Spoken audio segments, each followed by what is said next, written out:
Hello and welcome to this special episode of webinar number 86. My name is Dinesh and I welcome each and every participant to this webinar with a special topic. Attitude is everything. So before starting, I would like to have a small introduction about our company. This particular webinar series is an initiative by PsyCoolG Wellness Private Limited under PsyCoolG Connect, an organization working hard to spread mental health awareness in society. A Startup India recognized organization and also an ISO certified organization working hard for you all to spread mental health awareness through different mediums, whether it is online or offline. We do provide different type of platforms. We do provide education. We do provide awareness programs. So this is our part, and this is webinar number 86, and I welcome each and every participant in this webinar. So before starting, I would like to introduce our resource person of the day, Ma'am Jeny. So today we have Ma'am Jeny with us as our guest speaker. She is a psychologist as well as an educator with experience of more than 20 years in teaching and 8 years in counseling. That itself is a big number. She has published more than 25 research papers. She has been working with psychology as a guest speaker from last previous 5 months.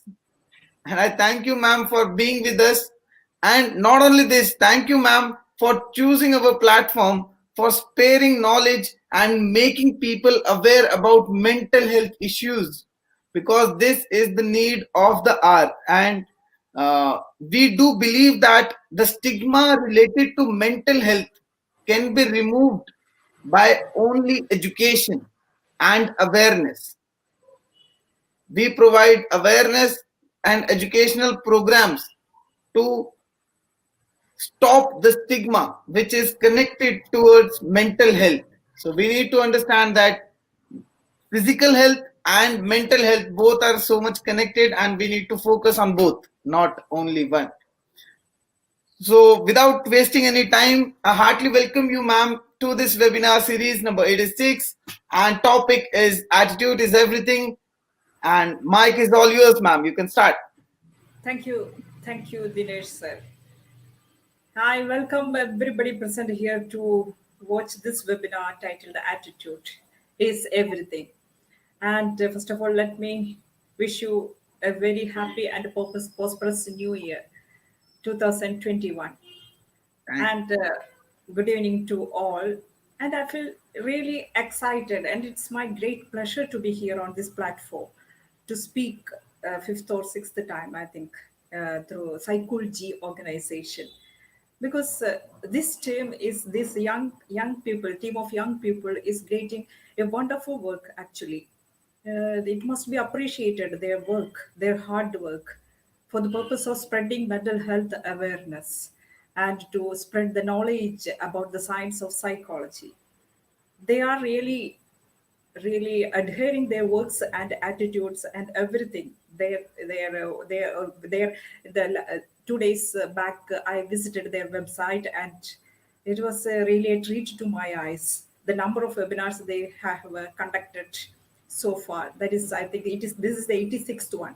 And this, the number of webinars and internships they have arranged during this COVID period vouches for their sincerity and dedication and their organization skills. This young team is working hard towards the mental health awareness throughout our country, and it's my pleasure to work with them. Thank you so much for the for giving me this opportunity to speak from this platform. And today's topic, it is about attitude. Attitude is everything. And we know that we have some attitudes, but the question is whether we are fully aware of our own attitudes, all attitudes, and how our attitudes influence our behavior, our feelings, our thoughts, and our judgments, and all that. And as parents, as leaders, as teachers, we always wish that we are, if we could change the attitude of our students or employees. So it is imperative, if you are in a leading position, that you must know what is attitude and how it forms, how the formation of attitudes take place in the first place, and how we can make it possible, this attitude changing of attitude, whether there are any scientific methods or whether there are proven methods or strategies in order to change the attitude of ourselves as well as of our fellow human beings. And now science has answered so many questions surrounding this concept called as attitude. Why we form attitudes? What are the functions of the attitude? All these things will be discussed in this webinar. And if you stay tuned to this webinar from the beginning to the end, I promise that you will be having some serious takeaways from this session. And you can apply not only in your life, but in your home environment, in regulating or controlling the attitude formation of your children. And if you are a teacher, you will be benefited by having some knowledge and knowledge regarding the effective ways of attitude change. And also, if you are in the leadership position, it will be a great beneficial session for you, I promise. So, without wasting much time, let me enter into my presentation. Here it is.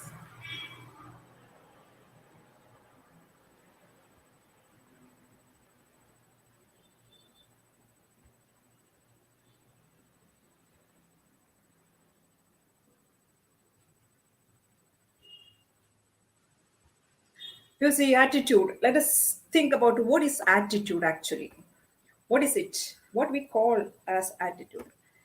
The science of psychology defines the attitude like this: it is a learned tendency.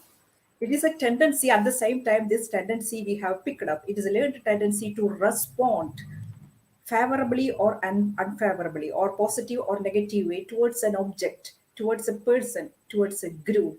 That's all. This is the simplest definition of attitude. And this attitude, once you form some attitude, this attitude stays with you. That is, they are enduring orientations that happens in your inside your mind. And it stays, not only stays with you, it start affecting your cognitive life, affective life, and behavioral life. These aspects of the life will be constantly influenced by these attitudes. And you will be always having an evaluative stance. That is, where you will always evaluate the things or objects person based on the attitudes. Whenever you are having some attitude towards a person or objects or situations, you will have that basic tendency to evaluate those objects. That is a function of attitudes. And there are so many scientific definitions of the attitudes. Thurstone says that it is the intensity of positive or negative feeling or affect that you have for or against a psychological object.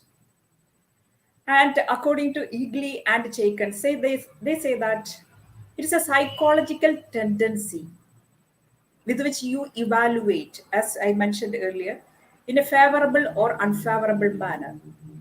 And this Breckler says that, and his team says that it is an enduring mental representation. There are some mental representations that stays with you. That means enduring. It stays with you for a long time. But these mental representations are acquired things. It does not happen on its own. That is, you are knowingly or unknowingly you are learning, or you are acquiring these attitudes, and it exert its influence on your behavior. And these attitudes, this baggage of attitudes that you have, prepares you or predisposes you in order to behave in a certain manner, in a certain way towards a particular situations. That is, it is your attitudes which controls your behavior fundamentally. Your behavior, your emotions, your thoughts, everything is controlled by the attitudes that you have picked up during your life experiences. And you see that you will be having, regarding the evaluative stance, or your favorable or unfavorable attitude, you will be having any four of these positions regarding any situation, regarding any object, regarding any person you are going to mingle with. You will be either having positive attitude or negative attitude. And sometimes your attitude will be indifferent. You will not be having any particular attitude towards the object or situation. And sometimes you will be having positive as well as negative attitude. Sometimes you are positive, you look at the person in a positive manner. For example, your husband, sometimes you like him and sometimes you dislike him. And it is a course of way in which upon attitude come into operation. We will be having these four categories of attitudes actually. And this is a question. One of the most important question is, why study attitudes? Whenever you set out to study any topic in psychology, you must ask yourself, why I study this particular topic? What is the use of it? When you are capable of answering this why to yourself, you will be really motivated to learn about it, know about it, and experiment with that the information that you get by attending the classes like this. So you must explain to yourself why you are here to listen to this webinar related to attitude, that is explaining attitude. You see that they are important. You know that attitudes are important. Why attitudes are important? They strongly influence your individual as well as social life. You may not be aware of it, the kind of influence they are making, these attitudes are making on your life. And they have strong effect on your behavior in such a way that if I know your attitudes, what all attitudes are you are having, if I know about it, I can predict your behavior. Some counselors try to dig out the attitudes of their clients so that they can predict how this client is going to behave in a particular situations, how this attitude is influencing or contributing towards his problematic condition. So without the help of attitudes, we can predict how this particular individual going to behave in a particular situation. That much is the strength between this attitude and behavior. Yes, you need not be aware of it. This strength or this connection need not be in your experience. You might not have experienced this strength of connection between attitude and behavior, but it is there. And you see that attitude attitude influences your attention. The things, what all things you are likely to pay attention to. For example, a student is having some negative attitude towards his mathematics teacher, suppose. Negative attitude, so for some reason or other, he is having some negative attitude. Do you think that the student is likely to pay full attention to the classroom activities or learning things are happening inside the classroom? No, he can't. Because this negative attitude towards the teacher or the subject predisposes him in such a way that he is not capable of paying attention. And in many situations, we can say that if you are holding on to some wrong attitudes, you will fail to pay right kind of attention towards this various aspect of the situation. That is how you perceive the situation, how you perceive your feelings and the things happening outside you. All these are determined or censored, even censored by your attitudes. You will fail to see the complete picture in many situations. And it is a grave situation actually. It will affect the quality of your life.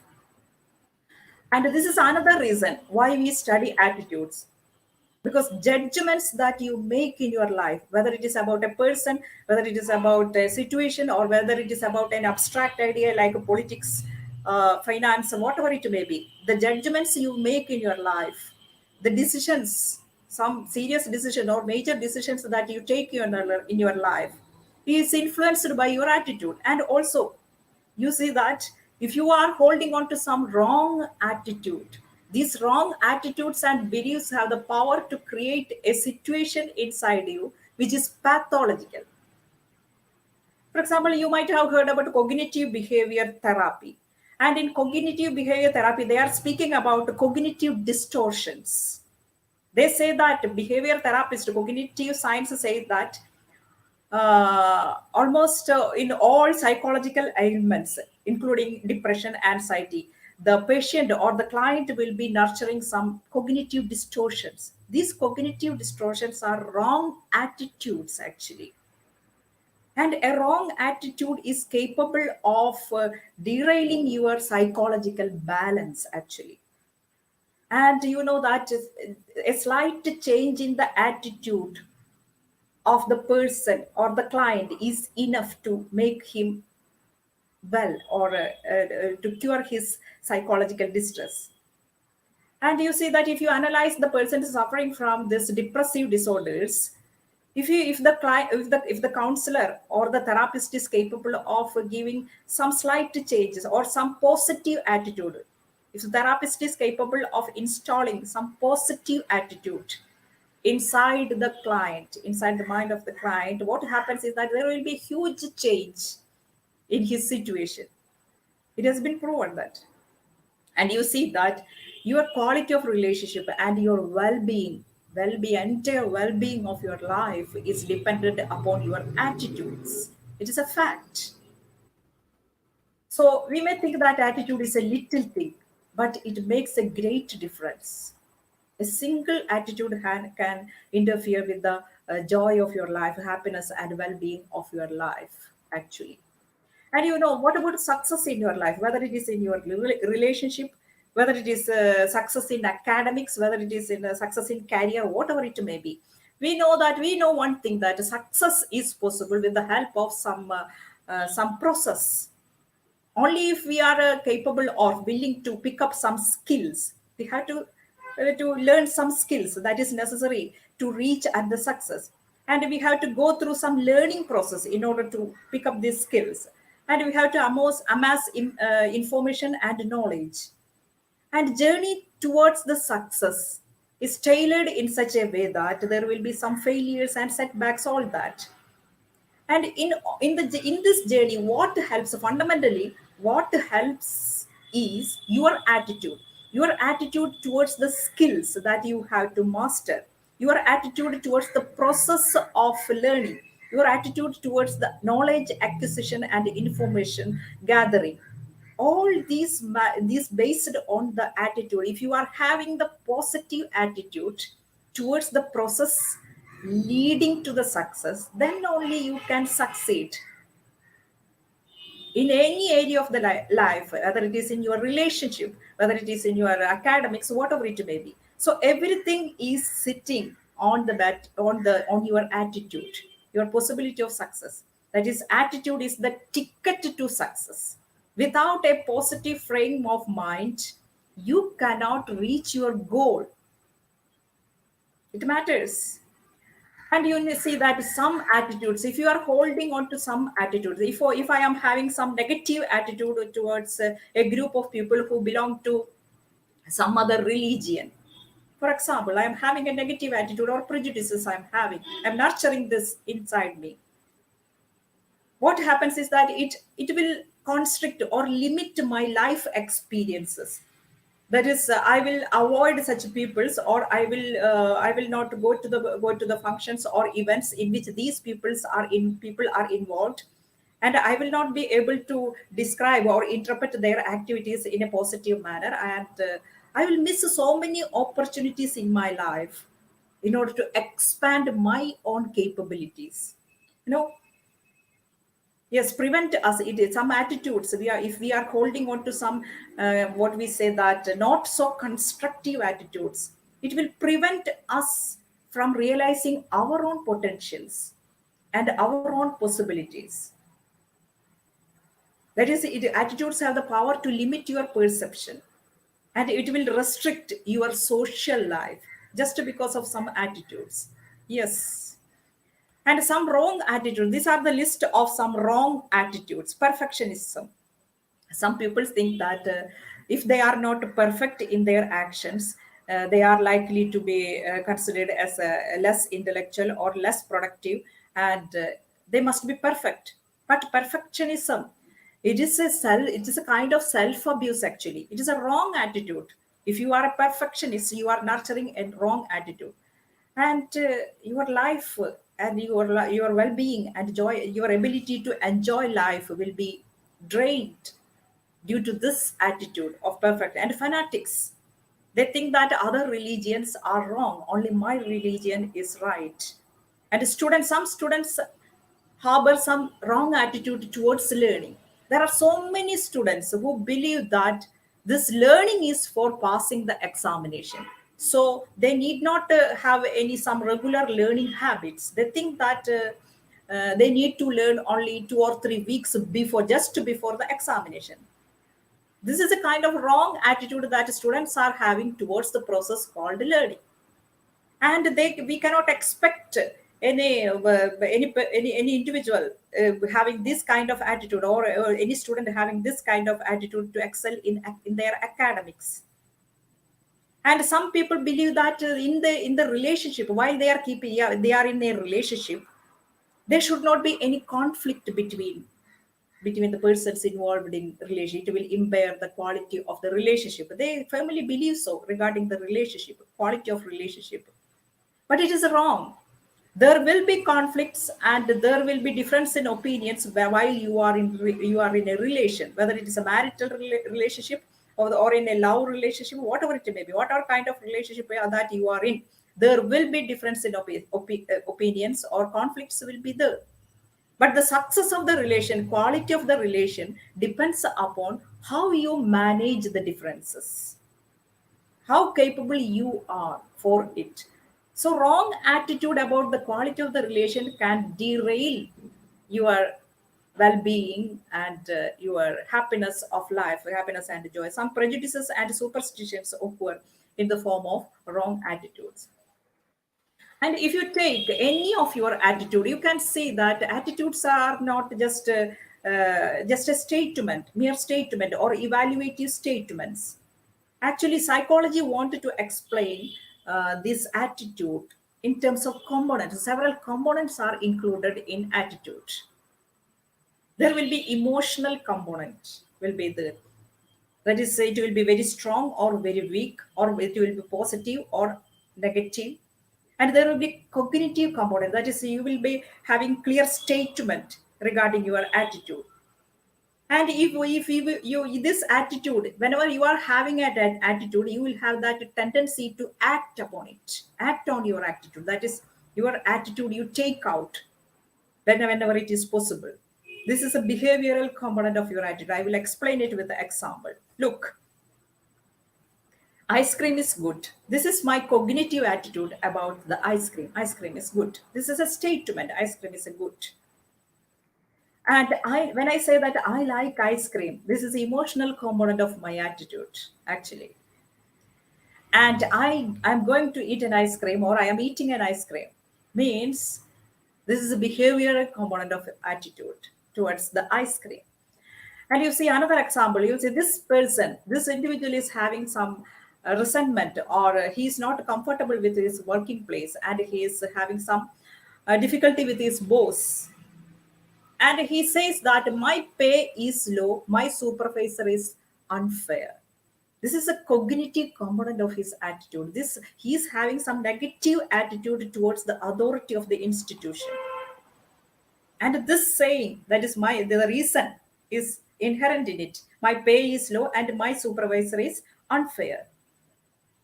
And what is he feeling? What are his feelings? He feels angry and he dislikes his supervisor. This is the affective component of his attitude. And what is he going to do? He has started searching for a new job. He wanted to leave the place. He wants to leave the place as soon as possible. This is a behavioral component of his attitude. The one thing that we take into consideration, or we must pay attention to these scenario, is that whenever an employee is having some negative attitude towards authority, he will be looking or interpreting almost every happenings inside the working place with a negative frame of mind, because this attitude, this wound will be festering inside him, and his cognitions and affective experiences or everything in behavior, everything will be influenced by this particular negative attitude that he is harboring inside him. So attitude of employees matters if you want this development or productivity inside your organization.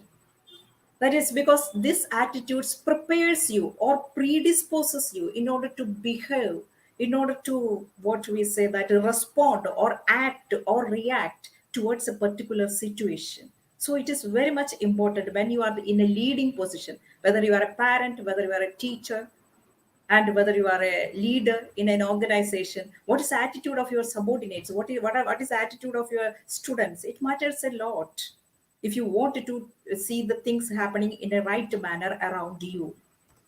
So what I wanted to say is that and you know that this baggage of attitudes, this bundle of attitudes, only 10 percentage will be visible. How can we assume that such a particular person or particular group of person is having certain attitudes? Just by looking at their behavior, what they are saying, what they are how they are acting, how they are responding to the various situations, just by looking at it, we can say that this group of people are having this kind of attitude. That means only 10 percentage will be visible to us, because almost all our attitudes lay hidden in the deepest layers of our mind. That is, we as a person, I as a person need not be aware of all attitudes that I have inside me. This is a state of attitude that, but these attitudes which I picked up from the birth to until now, through the life experience, my life with my parents, with my life with my teachers, my life with my friends, all these life experiences might have instilled some attitudes in me. I need not be aware of it, but these attitudes will be having huge impact on my values, on my standards, judgments, and motives, ethics, and everything. But only 10 percentage of it will be visible in our behavior actually. So you know that formation of attitude, I need not be aware how I got certain attitude, how I picked up certain attitude towards some objects or towards some situations. So formation of attitude as well as sustenance or at sustainment of attitude largely takes place without our conscious awareness. We need not be aware. So, if you want to change the attitude of your subordinates or your students or your children, you must have clarity regarding the formation of attitude. Yes, only when you know how certain attitude has been formed, then only you will be equipped or you will be capable of changing those attitudes. You must have at least a clue into the formation of attitude, a particular attitude. So let us look into the to the scientific explanation regarding the formation of attitude. How attitudes are formed. The one word answer. for this question is experience. It is walking while walking through the experience, we pick up some attitude, for favorable attitude, unfavorable attitude, and like that. Experience is the way in which is the reason operating behind the formation of attitudes. Look, there will be direct experiences. I will be having some direct experiences with the attitude object. That is, whenever we come into contact with an object or contact with a person, if we spend time with a person, suppose you are spending time with a person for the first time. I mean, some time you spend with the person, and you will be knowingly or unknowingly, you will be generating inside you some positive or negative attitude towards the person. That is, direct experiences have the powerful, it can make a powerful influence in the formation of attitudes. And this is the indirect experience, that is experience with others. I will explain it with an example. For example, let us go back to the classroom. It is easier to explain the things with the help of classroom, for me especially. In the classroom, it is a mathematics classroom, and teacher gives the students a difficult problem, somewhat difficult problem. The teacher is giving, and the student is trying to solve it out, and he is doing writing down the steps. At a particular step, he commits some mistakes, suppose. Then teacher detects the mistakes that he made, and teacher ridicules the students for or teases the students for committing the mistakes. And this experience, that is, he behaved in such a manner, and the response from others was negative. That is, the mistakes.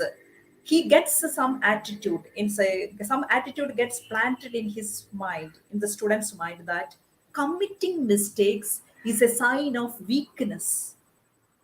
He will pick up this attitude, and thereafter his attitude towards the failures and setbacks that occur during the learning process will be negative, and he may carry the same attitude towards the failures and setbacks in later life to itself.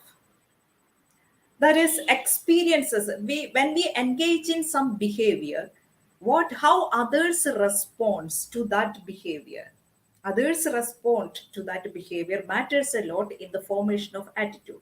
In other words, all the learning principles regarding there are some scientific principle or psychological principles are there regarding learning. That is classical conditioning, instrumental conditioning, modeling, and others. In all these real learning principles are very much applicable in the formation of attitude, because attitudes are learned things. If we are reinforced, if we are rewarded in a particular for a particular behavior, we will be developing a positive attitude towards that behavior. And groups are powerful forces. That is, in order to get entry into a group, you must you must agree with the group's attitudes, or you must subscribe to those attitudes. In other words, for example, you can see that our adolescents, when they mingle with their friends or peers, what happens is that they just accept the attitude of their friends, as they have to accept it, otherwise they will be outside the group. What I'm saying is, group norms and groups attitude have the power to instill or install some attitudes in us.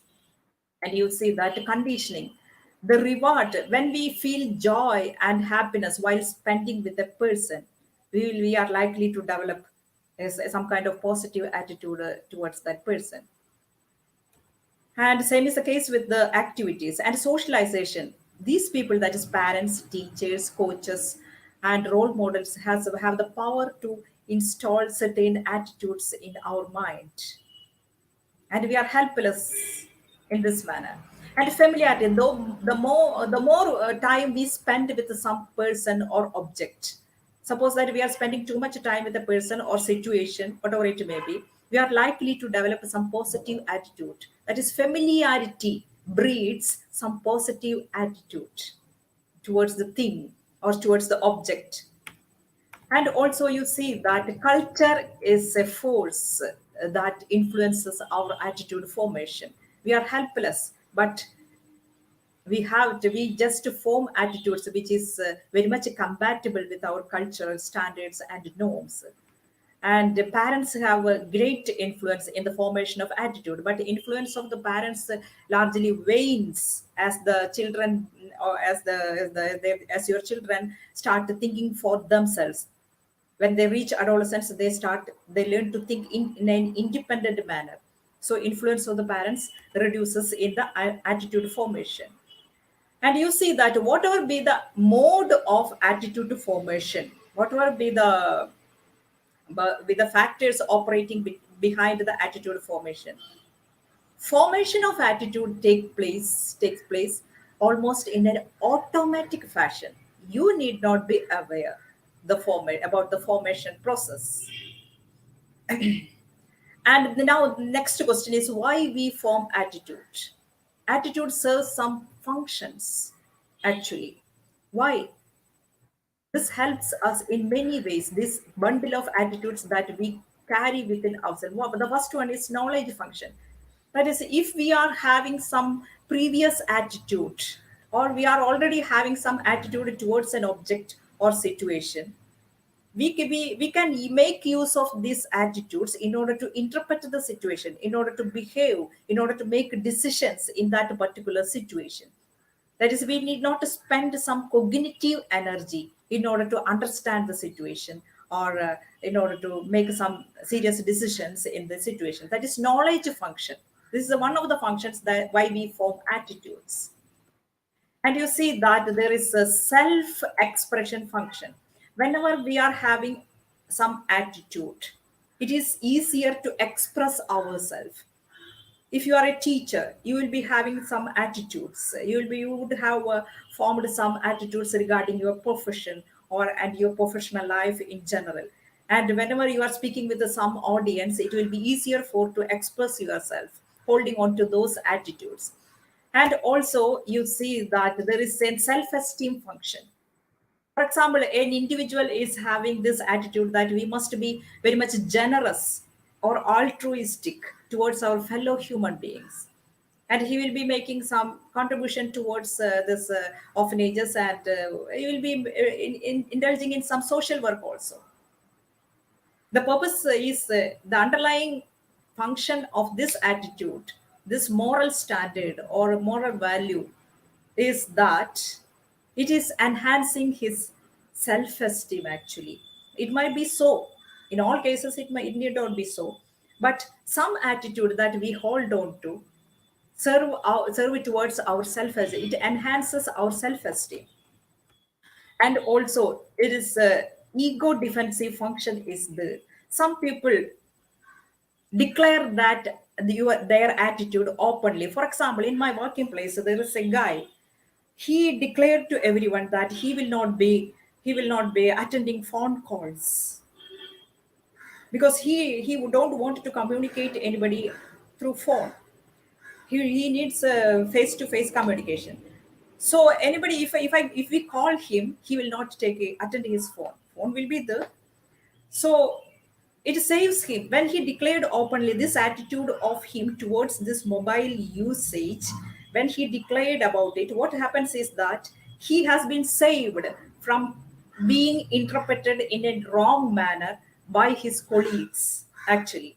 So it functions as an ego defensive mechanism also. This is quite an example, just an example.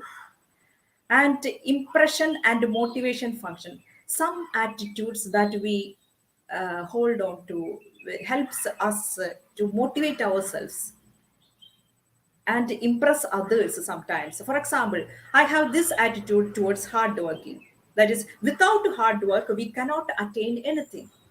If I am holding on to this attitude, suppose without hard work, we cannot attain anything. Actually, this attitude is motivating me in order to work forward in any venture, whatever it may be. That is, there is a motivation function for attitudes. Whatever it may be, if you want to change the attitude of people around you, you must be able to identify or recognizing which purpose is served by the particular attitude. Your child or your student is having certain attitude and he is holding it strongly, certain wrong attitude, suppose. And if you wanted to change the attitude, you must be able to distinguish or identify why this person is holding on to particular attitude. There will be clear reason for it because this attitude will be serving some purpose.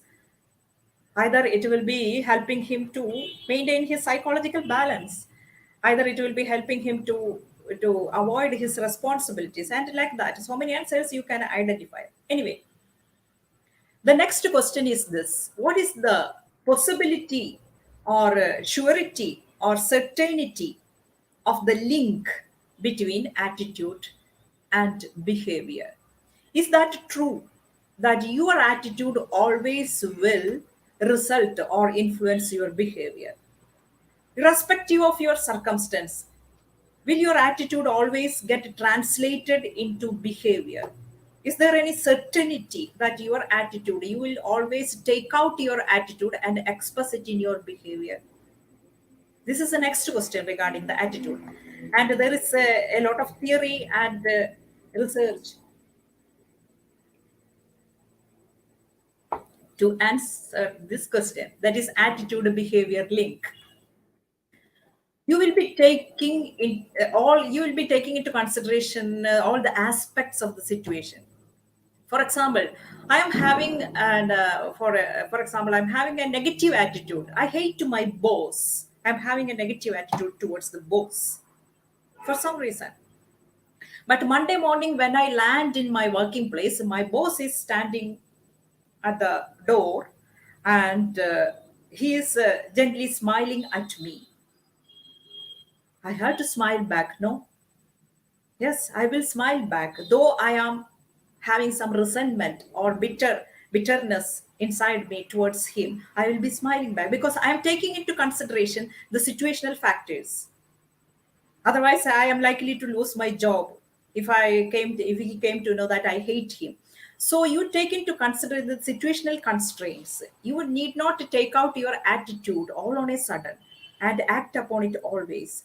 And human beings have this general tendency to seek for the situations, seek for the people, seek for the objects, which is very much compatible with our attitudes. That is, I seek for the situations, working places, people, which is very much in sync with my attitudes, my baggage of attitudes. But at the same time, this negative feeling or this resentment that I have towards my boss has been formed due to some emotional lesions. For example, he has made some he has acted towards me in such a way that it was so much painful to me. He has deceived me. That is why I have got this negative attitude. And this attitude, this negative attitude or this resentment towards my boss is so strong in me. Suppose I hate him like anything. Yes, suppose this is very strong. My hatred towards this boss. It is possible that I will take it out and exhibit it in my behavior. I will show it my behavior. That is, when he smiles at me, I will not smile back. And when he asks at me, I will not be asking something to me. I will not be answering in a affirmative fashion or in a right manner. That I will take it out. That is the way in which attitudes have been formed, and also the intensity of attitudes also matters, whether you are likely to take or translate your attitudes into behavior. So there is a theory of planned behavior in the science of psychology, actually, that you will be having some attitudes, but there will be subjective norms and perceived behavioral control. Let me explain with a quick example this. A girl wants to pierce her nose and to wear some nose rings. But she is a Christian girl. In Christian families, this wearing of nose ring is not so much encouraged, actually. So there are subjective norms regarding this piercing the nose and wearing nose rings. And here she thinks that whether my father or mother will be in agreement with the idea. That is, she is having some positive attitude towards wearing nose ring. At the same time, she will be taking into consideration whether I can suffer the pain, endure the pain caused by the piercing, this act of piercing the nose causes. There will be some pain. 1 or 2 weeks you have to suffer, go through the process. And she will be thinking about this whether she has that capability to go through the pain involved in the act. She will be taking these three things. She will be having some attitude, but subjective norms as well as her perceived behavioral control, whether the things involved in the behavior is within her control. All these things will be taking into consideration. And her intention to enter into the act of piercing the nose depends upon these three factors. If the attitude, if she is very much passionate or a very much strong desire is there in order to pierce her nose, she will do it. But these subjective norms and this perceived behavioral control is very low. Suppose her intention to enter into the particular behavior will be very low. This is a theory of planned behavior. That is, human beings, even if they are having some attitudes, need not enter into a behavior based on that attitude. In other words, they need not act upon their attitudes. They engage in some planning process. They plan in their mind whether they must enter into the action, actually. And there is a process model. There might be an event which triggers some attitude in you. For example, in your working place, all people are discussing politics. They are heatedly engaged in some political discussions, political parties, regarding political parties, their stances, and heated arguments are going on there. And this event triggered your political attitude. You will be having some attitude towards certain political parties or the political situation nowadays in our country is in. You will be having some attitude. But the question is whether you will enter into that discussion, political discussion that is going on in your working place. You will be taking into these things together. That is perception of the event. You will be just observing the event. You want to enter into, you wanted to take out your attitude actually, but you just observe the event, what is going on, whether there are some conflicts, whether heated arguments are ending up in some duel, or some this fight is causing due to this heated argument going on in the working place. At the same time, you will be thinking about the warning that is given in your working place that political discussions are not allowed. There will be some norms in your working place actually, and whether you will express your political attitude or not, whether you will enter into a heated argument or discussion, will be depending upon these two factors. This is a behavior process model. And there are so many things. The summary goes like this. That is, several factors will be there which moderate the link between attitude and behavior. Situational constraints human beings take into consideration before entering into a behavior based on the particular attitude. And you always engage in activities, or you are always gravitated towards the situations, towards the persons which allow you to express your attitude, your own attitudes, your personal attitudes. And there are some moderating factors between your attitude and behavior. At the same time, the attitude formation, its intensity and specificity of attitudes matters a lot. Whether there is this link is likely to come into operation, that is link between attitude and behavior. And attitude influences behavior through several mechanisms. Now, The most pertinent question: do you want to change the attitude of your children? Bad attitudes or wrong attitudes of your children? Do you want to change the attitudes of your subordinates? Want to change the attitudes of your students? There are ways, because this is a happy news.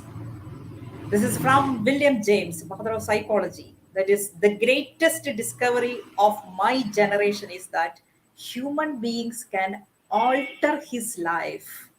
You can just alter your life. You can transform your life by altering your attitude, actually. That is why we say that attitude is everything. Changing attitudes. Why should we change attitude?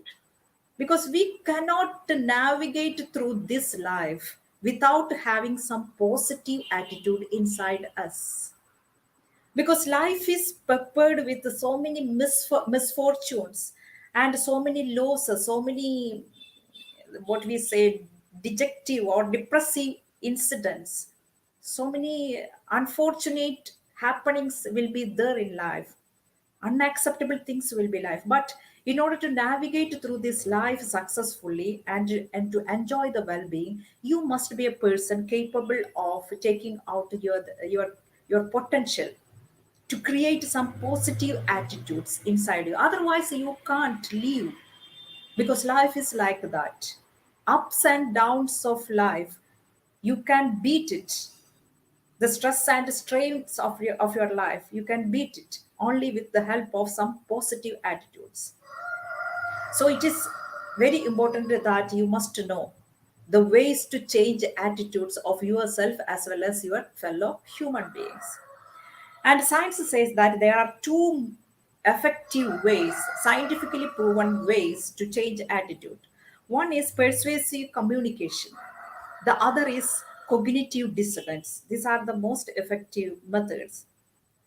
And you might be familiar with this word, that is persuasion. Persuasion means your ability. It is a process, actually. You persuade somebody to agree with an position or agree with a message, agree with your stance. How will you persuade a person? How you are going to persuade? You will be saying something to him. What you are communicating with the purpose of persuading a person must appeal to his intellectual capacity or rational thinking process, as well as must be appealing to his emotions. Then only you will be successful in the act of persuading. Okay, this is a best tool for attitude change. Persuade. But success of persuasion depends upon who says, who you are. You can see that, so some students readily obeys what teachers say, especially young students, or I mean the students in fourth or fifth standards. They will be readily obeying what their teacher says, but the same thing when their parents say, they will not obey. That is, who says, who is communicating, who is persuading matters a lot. And what the words, sentences, or messages, or the way in which you communicate matters a lot, whether the person at the other end is likely to get persuaded or not. And to whom, that is, the person, the receiver, is capable of receiving the message that you are giving. And so many factors are important while considering the persuasive communication.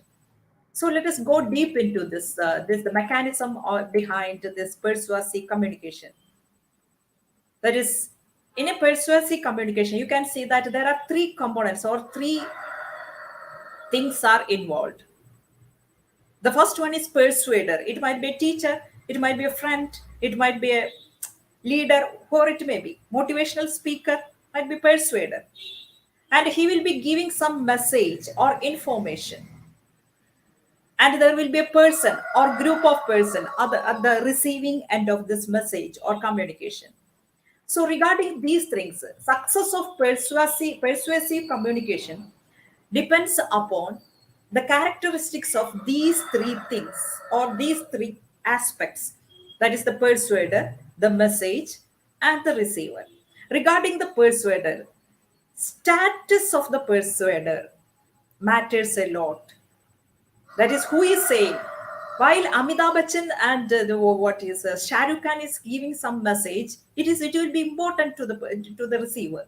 But the same message, if the neighbor is providing, it will not feel important to the receiver or listener. And popularity means that is why we hire celebrities in order to spread some serious messages among society, in our society actually. And credibility matters. That is, if the audience or the listeners see that you are credible, you have enough credentials. That is why you are.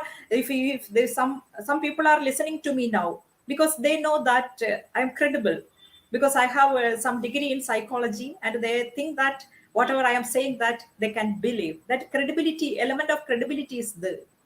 And social background also matters. And regarding the message, with the purpose of changing the attitude of your students, for example, with the purpose of changing the attitude of your students, you are approaching with some kind of message or some kind of information, whatever it may be. But how you shape this message, craft this message matters a lot. That is, accuracy should be there. The listener must feel that this message is accurate, real. It must fit into their rational thinking capacity. And you must convey it with some confidence, with some element of confidence and enthusiasm.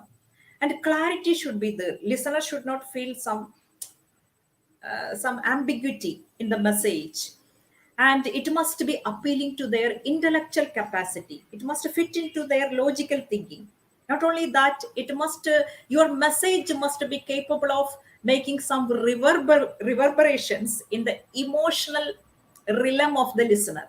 That you must be capable of touching the emotions of your listener. Yes, in order to make a change in their attitude, it is highly important actually. And you see that the receiver, you must check whether the receiver is, are they capable of receiving your message, their intellectual capacity, their educational background, and their beliefs. Some people or some group of people will be having some strong beliefs or strong attitudes, their own attitudes, and you wanted to change their attitude. Before that, you must check the strength of their attitude. All these factors are involved. If the attitude of the person is very strong, you any kind of message will not be helpful in changing the attitude. So many factors are involved in persuasive communication. If you pay attention to all these factors, it is definite that you can change the attitude of your students, your subordinates, and whoever it may be. And say that this is the one clue or one formula I can put forward. That is, whenever a message is important or not interesting or uninteresting, as human beings, all of us, we process it in a heuristic manner. That is, processing of information will be taking at the surface level only. In-depth processing will not be happening when the message is unimportant and uninteresting. So in that case, there is low chance for change in attitude. But at the same time, if the message is highly important and interesting, you are delivering it in a very interesting manner, means the listener will be taking it into a systematic processing. That is, he will be weighing the pros and cons of the message. He will be analyzing the message, and he will be comparing the message with his previous knowledge in this field, and he will be taking the message through a systematic processing, means in-depth processing. All his cognitive capacities or cognitive skills will be very much active while processing the message. So there is higher chance for this attitude change. So if you are making use of persuasive communication as a tool for changing the attitude of your subordinate or students, or it may be, you must aim at systematic processing. The person who is listening to your message must undergo systematic processing of the information that you provide.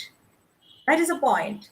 So the question is, what are the factors that affect or promises systematic processing?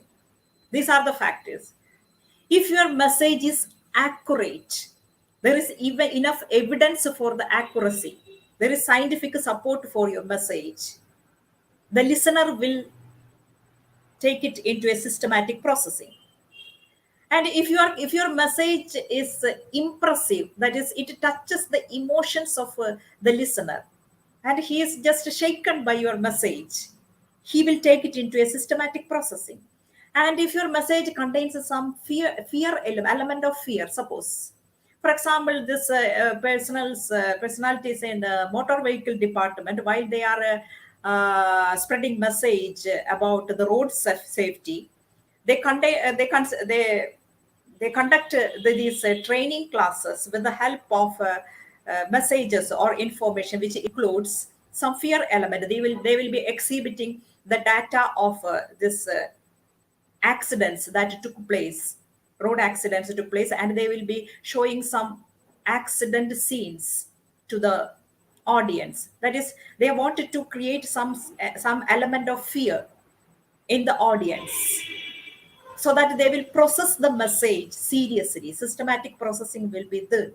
And some other examples, so many examples you can see that in the HIV awareness programs, they make use of fear element.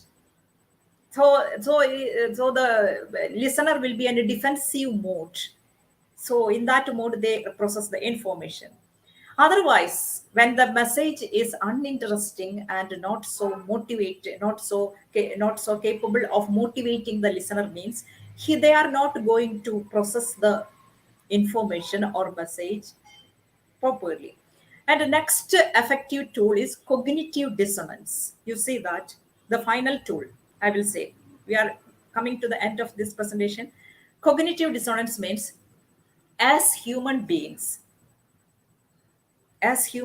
we have this thing inside all of us, that is, we like to be consistent. That is, we want to experience some degree of compatibility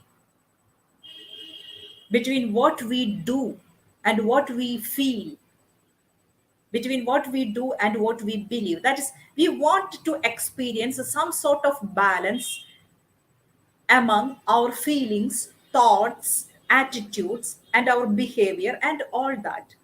Whenever our attitude is not in match with our behavior, or particular attitudes that we are holding on to is not making us happy, or we are struggling due to that attitude, that particular attitude, we will be feeling uncomfortable, we will be unhappy somehow. I will be putting the examples for that. Then we will be prompted or motivated to reduce that discomfort. That is, we are in a state of, whenever we are in a cognitive dissonance, this cognitive dissonance comes when our attitude does not match with our behavior, or when our attitude does not match with our emotional well-being. This dissonance is there. So we can make use of we whenever there is cognitive dissonance, we will be ready to change either our behavior or our attitude, because we want to have some psychological balance inside us. Cognitive dissonance is a state of imbalance, actually. So if, as a person, you are capable of creating some kind of dissonance, or you are capable of pointing out the existing dissonance in a person, you can change his attitude. That is, any dissonance that is existing among these three factors, that is affective component, behavioral component, and cognitive component of attitudes, if you are capable of revealing it, the person will be ready to change their attitude. Because any kind of inconsistency that we are feeling within ourselves is an unpleasant experience altogether. And this unpleasantness, if you are capable of creating inside an individual for the purpose of changing his attitude, they will be compelled as a person to change their attitude. For example, I can is the this because this is the evidence that cognitive dissonance can help in changing the attitude, creating cognitive dissonance in the individuals. For example, this is an example. Daughter thinks that non-vegetarian food is enough. She is fond of meat. She hates vegetables, and she is not willing to eat even the basic vegetables that body needs actually. But she has passion for badminton. She is very much active in sports at the same time. So father decided to create some cognitive dissonance in her attitude towards this non-vegetarian food. What did father do? Father collected some studies conducted in sports, scientific studies conducted in sports psychology, and which deals with the food habits of successful sports personalities. Yes. And father showed these results of these studies, the huge data regarding the food habits of the successful personalities in sports. What happens? This created some sort of cognitive dissonance. That is, she is having some attitude towards her food habits. That is, non-vegetarian is enough. But at the same time, she is having some passion towards this sports. But it is impossible with the help of her attitude. It is impossible to reach her dream or accomplish her dream. With the help of these studies, father succeeded in creating a cognitive dissonance, and she was willing to change her attitude, and she gradually learned to consume vegetables actually. And no, you know that youth believes that regular learning is not important. A student firmly believes that regular learning is not important in order to succeed in the examination or score high marks in the examination. But he was taken into a group of people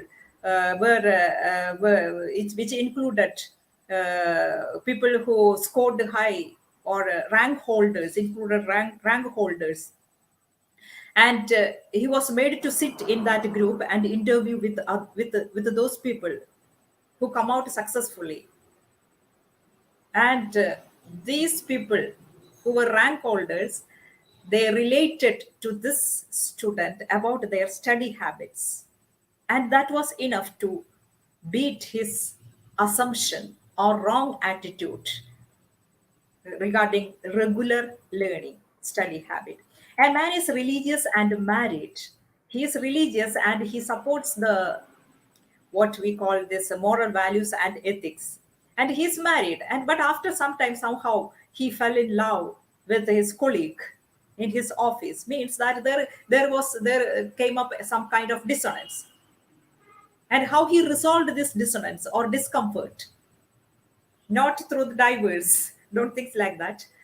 And he was ready to move away from the relationship and to live with his attitude, that is changes he changed his behavior and tried to get along with attitude. These are some of the examples for the cognitive dissonance. If you are capable of pointing out or adding new information or pointing out this dissonance or discrepancy existing inside the individual who are holding on to certain wrong attitudes, you can create a situation where the individual has no option but change their own attitudes. But you must work towards it actually. And there are some other methods to bring attitude change. The first one is providing information. If you are providing adequate information which contradicts the attitude somebody is harboring, means that the person will be ready to change their attitude. And you can make use of this fear element, as I mentioned earlier, in the case of road safety training classes, and resolving discrepancies. For example, let me point out a simple example. One day, a lady came to my clinic, and her problem was this: that she cannot enjoy her relationship with her husband.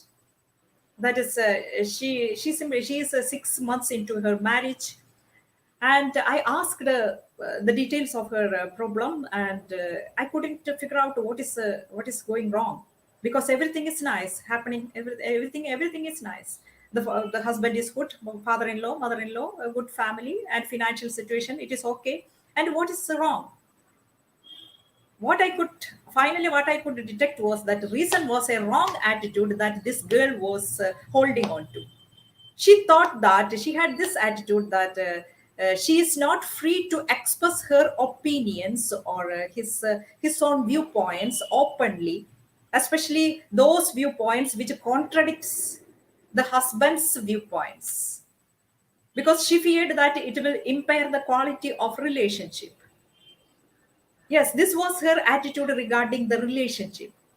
And she feel almost choked, because she don't know, she is not having freedom in this new situation in which she is, that is in her husband's house. He is not having enough space to express her feelings, his her thoughts and all that. And it is very much suffocating her.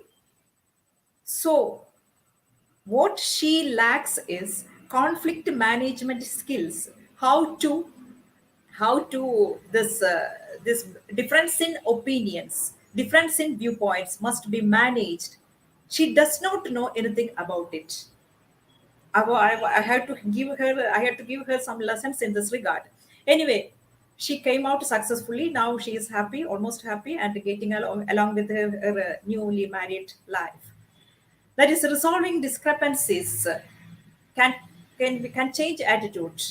And influence of friends and peers, that is, you can make use of friends and peers of your students, or what your children, in order to change the attitude of your student, particular student, or your child also. And the communication is a powerful tool, but we must take into consideration the things that we discussed, that is, the elements that help in persuasive communication. And society, the society is the best an example.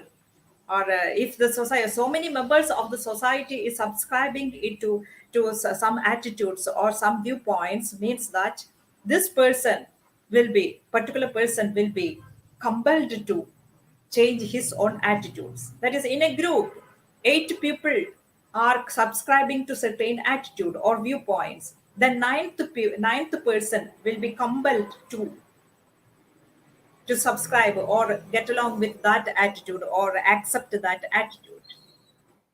And inducing fear in order to change the attitude, some attitudes, wrong attitudes, is very much influential, especially in dealing with the bad habits, that such as cigarette smoking and condom usage, drinking and driving.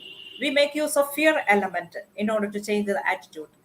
And good feelings also, if you are capable of providing people a feeling, a good feeling, a feeling of a positive feeling with regard to something, some situation, some people, some objects, they are likely to generate a positive towards this object or person or situation itself. That is, if we are feeling positive in a particular situation, in general, we generate some positive attitude unknowingly inside ourselves towards that situation. And these are the some barriers. That is, if you are having some commitment, for example, you are very much committed to some political organization, and it will be difficult, and if your commitment is so strong towards some organization, even that organization is having some wrong attitude, it will be difficult for you to change your attitude.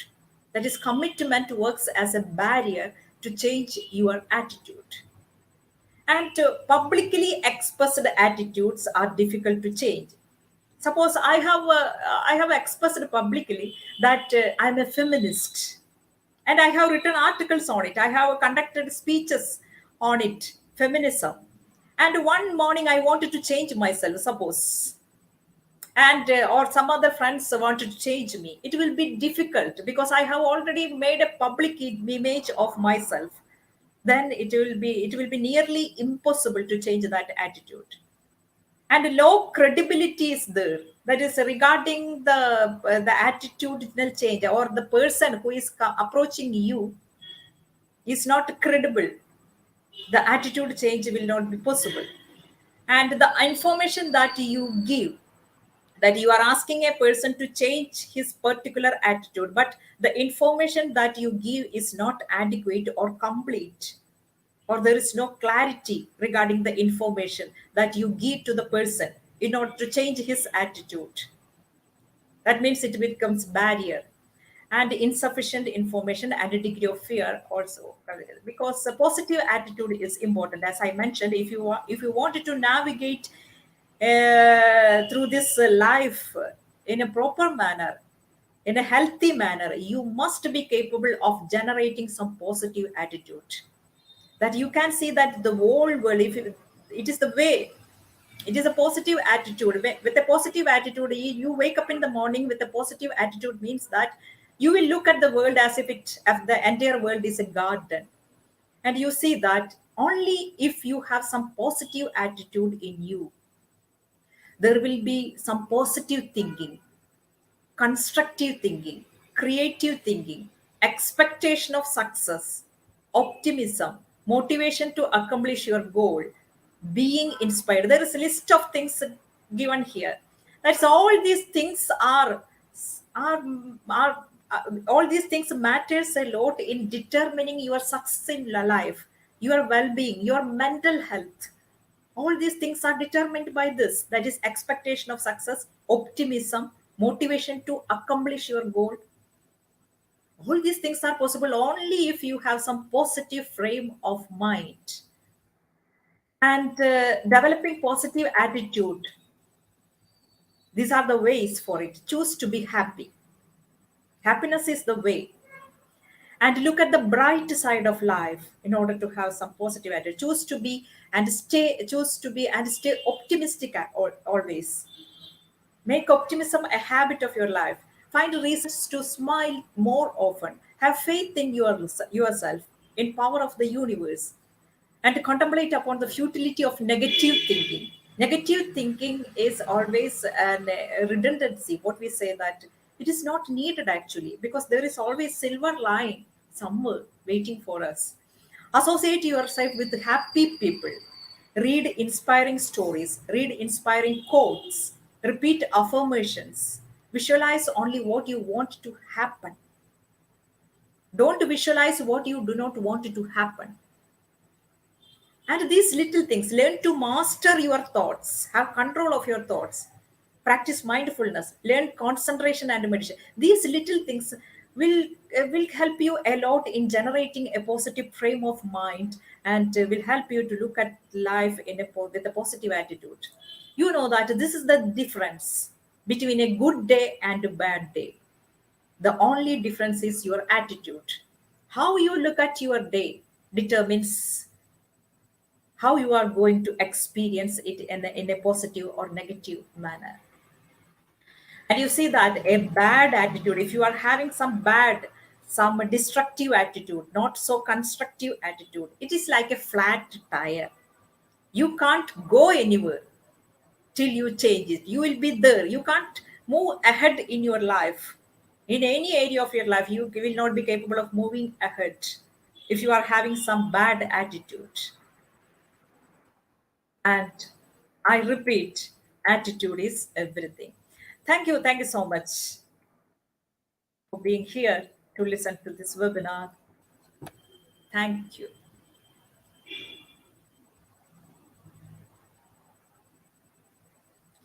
Thank you, Yes, ma'am, for so much wonderful yes. session.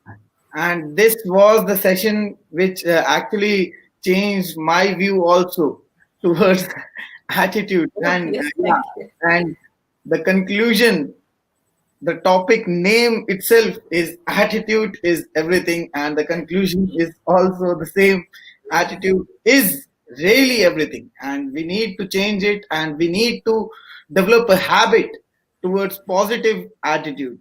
Thank you, ma'am. And uh, we have few questions in the comment box, which I think we have cleared all the doubts as well as in the session itself. But few questions are there, like Mm. this one from How does Neeta. attitude change How everything? does attitude change everything? Does attitude have anything to do with success? Just Yes, few definitely. few line will conclude it. Yes, ma'am. Yes, yes. Attitude. I will be answering. The second question first of all. Does attitude have anything to do with the success? Definitely. Success is dependent upon attitude. What is success actually? Success is a journey. You have to go through certain process stages towards the success. No, all on a sudden you cannot accomplish your goals, whatever it may be. You have to pick some skills. You have to meet failures and setbacks, and you have to orient your thoughts and emotions and all that. But what happening day after day?